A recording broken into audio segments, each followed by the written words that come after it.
Hi, YouTube. Gonna try to. Sorry about that.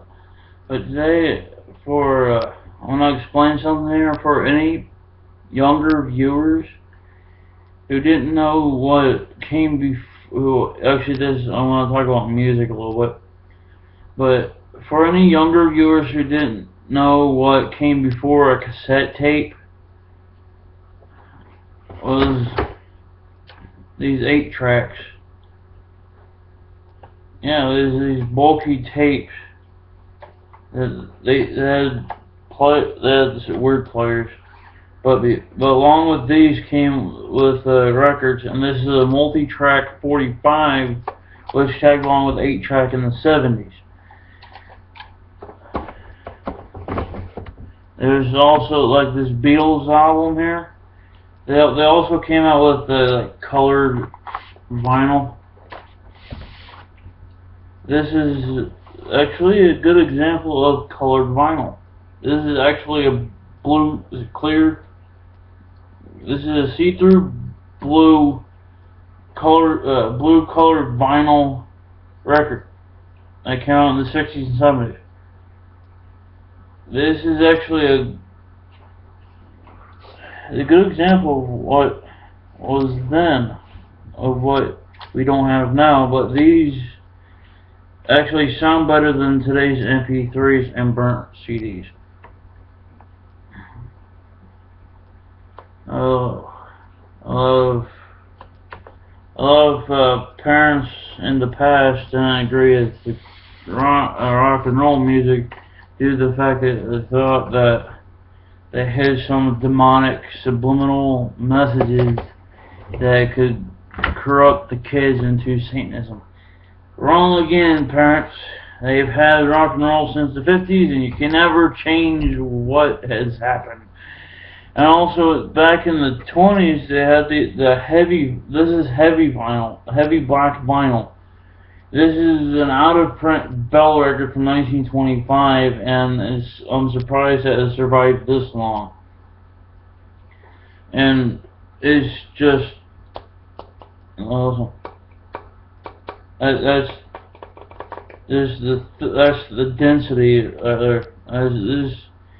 If one of these drops on the floor, it will actually shatter like a dinner. It will shatter like a dinner plate, basically. This is basically like glass. Basically, heavy vinyl is like glass. Once it drops, it will break. Because I do have even harder. This may or may not be a harder to find record, but this is Alma Glock and Male Chorus. This is actually one of the many records I got from auction. This is brand Victrola, and here's a Victor album. These were actually done by RCA, and if you guys can see, this is American Pitbull. It's an American Pitbull and a phonograph. And if you actually look right there, damn contrast. But actually, if it was possible that if that contrast was applied, actually you would see the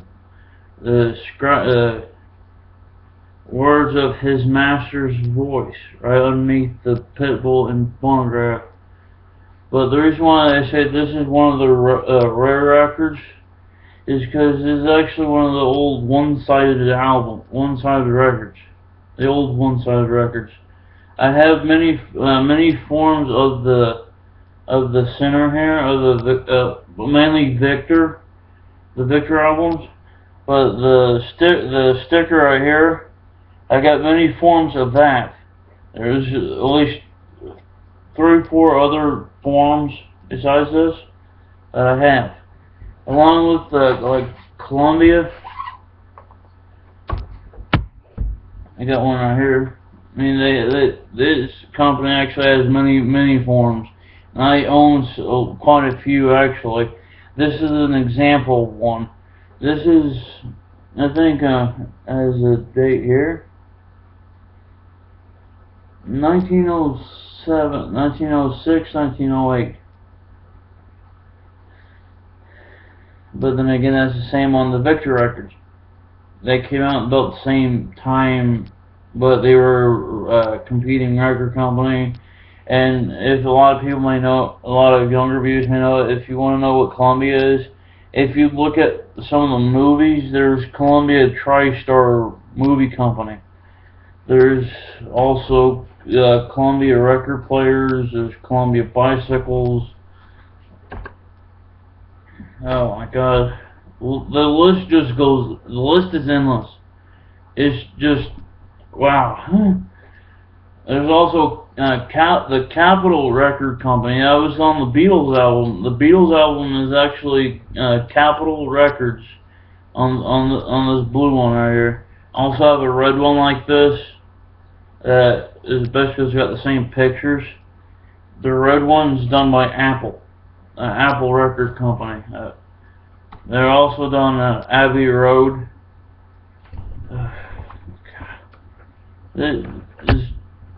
The list just goes endless on the record company, and it's just crazy. It's just amazing of how many movie and or record companies there is that exist and have existed. Oh my God, it's amazing of what this country could provide.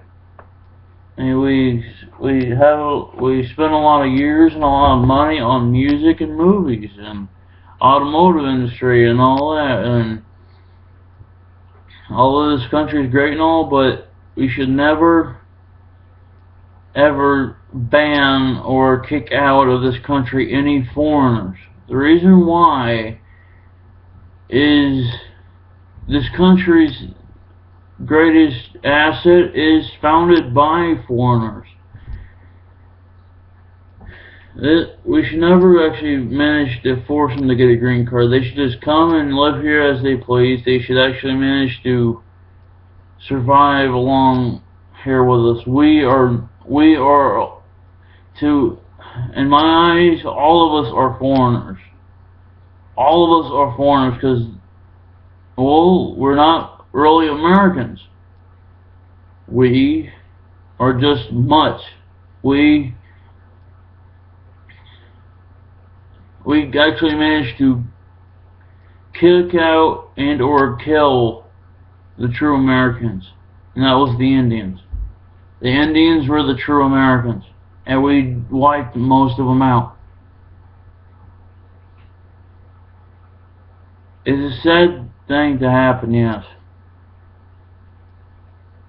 I'm surprised of what has happened over the past 500 years. Times changed, people changed, all that crap has changed, and I am possibly going to get banned from YouTube and or sued by somebody if I keep rambling on. Alright. See you guys in the next video. Peace.